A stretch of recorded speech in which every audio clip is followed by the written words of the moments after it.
আজ ভোরে আমি পা রাখলাম এক অচেনা বন জঙ্গলে।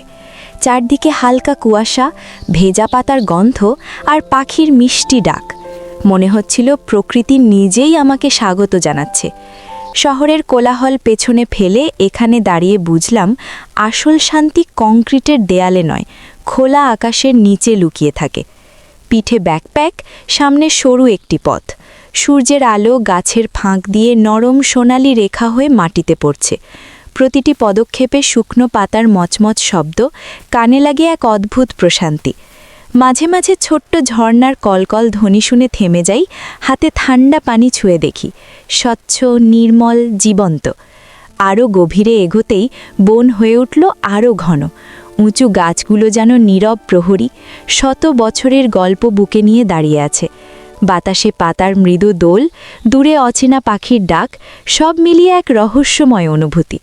চোখ বন্ধ করে গভীর শ্বাস নিতেই মনে হলো সব দুশ্চিন্তা ধীরে ধীরে মিলিয়ে যাচ্ছে এই সবুজের ভেতর। একটি খোলা জায়গা বেছে নিলাম ক্যাম্প বসানোর জন্য। টেন্ট খুলে ধীরে ধীরে সেট করলাম। চারপাশ দেখে নিশ্চিত হলাম সব নিরাপদ।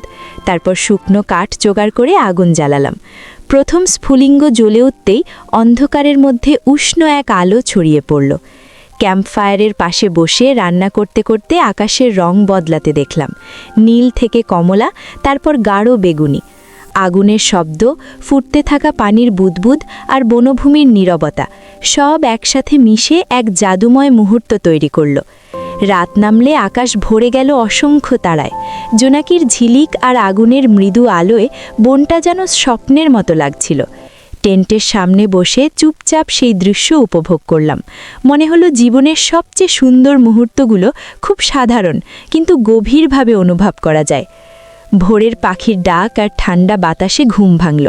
টেন্টের চেন খুলে বাইরে তাকাতেই সূর্যের প্রথম আলো নতুন দিনের বার্তা নিয়ে হাজির। হাতে এক কাপ গরম চা, সামনে অসীম সবুজ। মনে হলো প্রকৃতি আমাকে নতুন করে বাঁচতে শিখিয়ে দিল।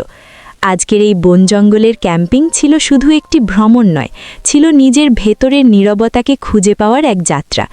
এমন আরও গল্প আর অ্যাডভেঞ্চারের জন্য এখনই আমার চ্যানেল 7 স্টোরিজ হাব সাবস্ক্রাইব করুন।